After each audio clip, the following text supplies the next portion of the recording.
Hey, welcome back to Two Super Guys Trade Stocks. I'm Dylan. And I'm Vinny. And today I'm going to show you how to get absolutely free money. Free money, Vinny. Free money in the market. I love free money. Everyone loves free money by shorting the stupidest stock on the planet, Nikola. And we'll get into it. You think we'll get that viewer back that used to troll our Nikola videos? Nope. That was great. He's gone. As this is a count. All right. All right. If you guys enjoy this kind of entertaining stock market content of Two Stupid Guys Trading Stocks, by all means, give us a like and subscribe below. We'd love to have you along in this little adventure of ours.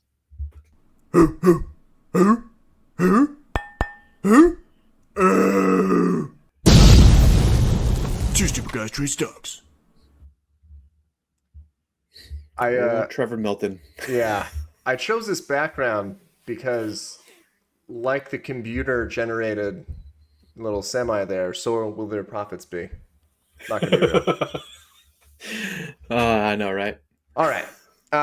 Everyone knows Theranos, like worst example ever. I personally absolutely despise this company. I don't know why people are so behind it. There's two reasons. One, you're in over your head and you're like, man, I hope they come back, and I can absolutely respect that because I'm in it with I Fubo. respect it. Yeah. I'm not gonna buy any It's like more a lottery money. ticket at this point. Yeah. I'm not going to tell everyone to buy it. Probably shouldn't. If anything, you should probably short Fubo. But I'm in it, and it's fine. It is what it is. Or you are delusional. And I don't understand. Let's get into Agreed. this. Now, we're just going to do some quick little look-sees because Vinny loves financials. He has not seen this yet. No, I have not looked at this presentation. I haven't looked at Nikola in a while. Yeah, the parentheses, there's a lot of parentheses there. Those are not good things. What does parentheses mean again? I kind of forgot. Negative numbers, if you that's one way of representing it on your balance sheet. Yeah. Boy. Those are all losses. Sorry. Ideally they should be positive numbers and growing in kind of comparison to their progress here, which looks like they're negative numbers, and the negative numbers are getting larger, so they're getting further away from profitability. Substantially larger. They lost almost $700 million. Great. Yeah. Where did they get that $700 million though? Oh, from the shareholders, Vinny. Shareholders. Nice. From the shareholders. They were just in the strip club, just like get shareholder money. Yeah. One thing I want to point out here. What do you think about these two numbers here? 2020, 2021. Let me see. It looks like they have a lot less in terms of assets there. 800 million. Am I reading that correctly? And 400 million? Yep. 840 million to about 500 million cash. All right. Yeah. So they burned $350 million in cash last year. Yes. Despite the fact that they probably did some dilution too. Yes. Oh, and stock-based comp, of course. And this is your favorite. Yeah. Well, I mean, stock-based comp's okay if you're using it prudently. Correct. How crappy must it be to be an employee getting paid in Nikola stock? That's the worst. It's just like you get paid on Friday, you automatically have less on Monday. It just drops constantly. Do you remember the episode of The Simpsons where like Bart designed a cartoon and they pay him in stock? And there's literally a toilet paper roll of stock on the wall, and you can just like pull off as much as you want. That's basically, I think, how the Nikola factory runs. That's probably true. Just a little bit. So I put these up here for everyone to see. Oh, let me move our faces real quick. This is how much they're actually losing per year. Yeah, it's great. And these are in millions, correct? Yeah. I went back and looked at all the quarters of the free cash flow. They're not really upfront about this aspect on their investor relations reports, so you really kind of got to search for these. You highlight the positives. Remember, those are sale documents, okay? Yeah. They'll Also, talk about the potential at a point like this. Actually, we look at that on the most misleading aspect of something, which I'll get to right now. This is rough. Also, we are going to look at the chart and why this is literally the perfect time to short this company. Could not be better. Okay. Here it is. They want to do a 200 million share offering, i.e. they only have enough cash for a very short amount of time, which I just showed you. They're going to bring it up the annual meeting June 1st. Interesting. One thing we're going to point out here, this solid gray line, that is the 200 moving average. If you'll notice, they can't get above that. Yeah, it looks like they're running right into it right now. They did. That's pretty nice. All right, let's get into some fundamental aspects of why this is the stupidest company and the best short possible. So Trevor Milton, really stand-up guy. Let me get your face again. Salt of the earth. Salt of the earth. They agreed to a $145 million settlement agreement with the SEC, paid for over the next 2 years. One, that's 25% of the cash they have, and two, they already did their first installment December 2021. Great. All right, but Vinny, that was then.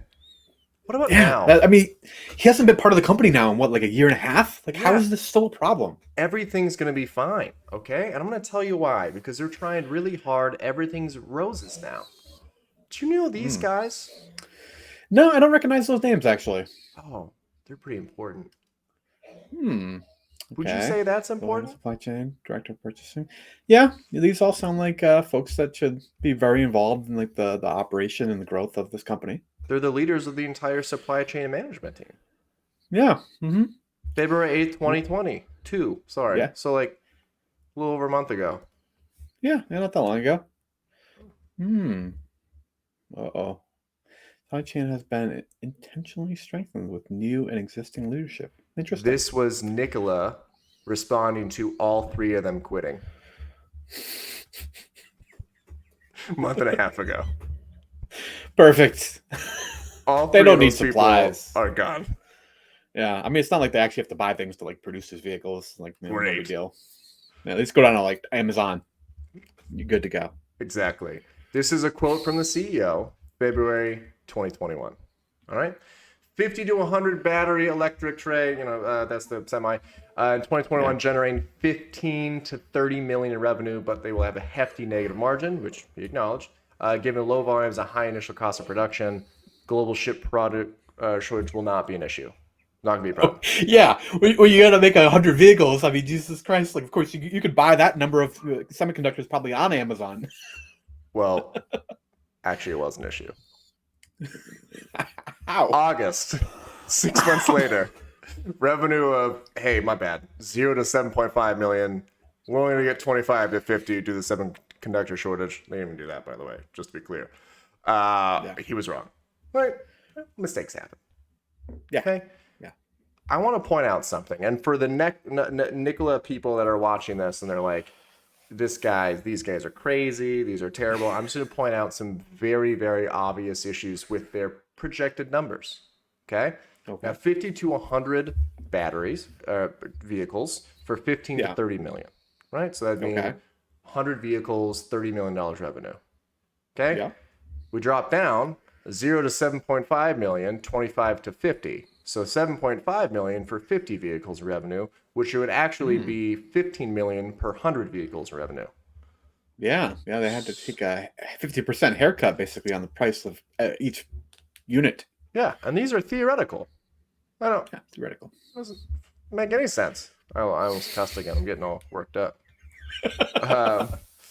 So claims of 90 million to 150 million revenue this year in the sales of 300 to 500 trucks as of end of February. Perfect. Are these all going to be the tray vehicle?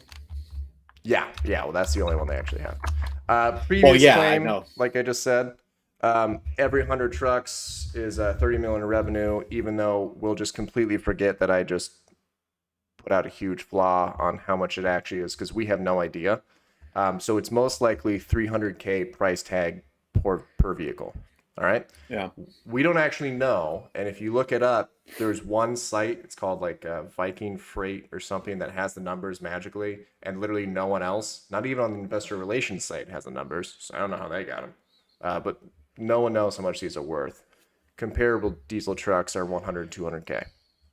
Yeah. And like, don't forget the difference in capacity, right? Because like US, they're limited to 80,000 pounds of gross vehicle weight, and a gasoline or diesel combustion vehicle is going to weigh like around 20,000 of that, so meaning 60,000 of cargo capacity. Whereas you're seeing the exact opposite when you're looking at these battery vehicles, where you're talking about 60,000 pound vehicle weight, so only like 20,000 pounds of actual carrying capacity. There's some great videos out there on YouTube about it if you want to someone would walk you through the finances of battery powered semis and how they don't make sense. So that's actually, it doesn't make sense at all. That's a great point. Their whole selling point is they're trying to actually make it look like they can move beer.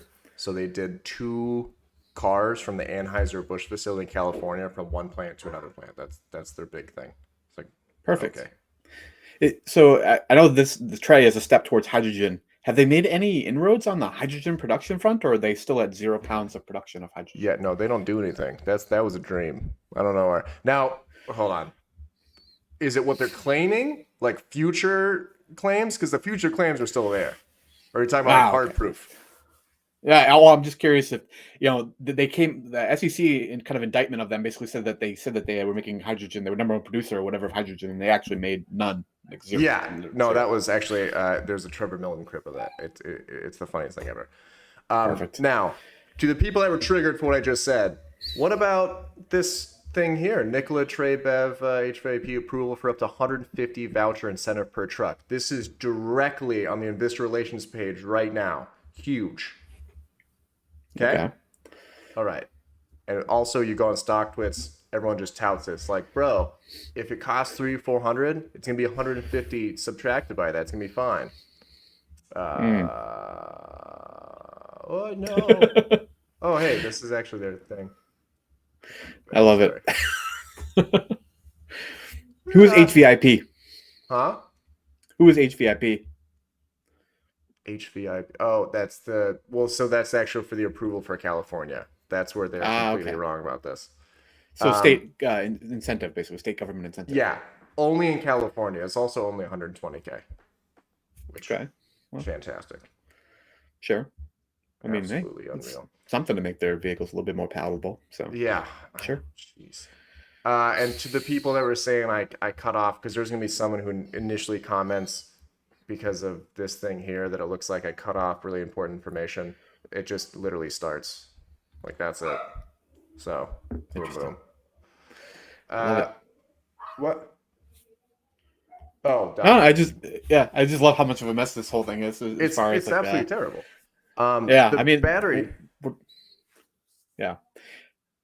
The battery packs in the future are going to come from Proterra, not Nikola. So they're not actually getting the biggest part of the truck from a sales perspective. But what are you going to do? One thing I want to look at is the chart. Okay, love to see it. Yeah, get a little more zoomed in than you were before. Yeah. Ooh. So here's a 200 moving average. It's literally right there. We came up on this giant volume day, slowly went up on some really low volume. I mean, if this isn't the most perfect sign ever, I don't know what is. Yeah, that's a nice spinning top right there, like 3 days ago. It's perfect. You could literally just sell puts on this for a year out, because remember, they want to offer 200 million shares. They're going to talk about it on June 1st. So just dilution alone, you're set. Yeah. Or if you want to get aggressive like me, you could also open like a in the money call credit spread. That's another technique I would use here, where I'd sell a $7.50 call and buy the $10 call as insurance. So I'm basically would earn all the money down until it hits $7.50 a share. Yeah. Either way, this is crap. I don't understand how this is still a thing, to be honest with you. Once again, unless you're just over your head and it sucks and there's nothing you can do about it, that's a whole different situation. Yeah. But this is literally a crap company, and I don't understand how people are still in this for the long haul. There's no hydrogen there. I don't get me started with that. So I know, right? Well, I mean, like I said, sometimes you get that kind of, you bought into it and you're down so much, you might as well just let that last little bit of money you have ride and see what happens. But I definitely would never consider adding new money to a Nikola position at any point in the near future. Yeah, I will be shorting this Monday. Have a good one. I like it. You too. See you guys in the next one.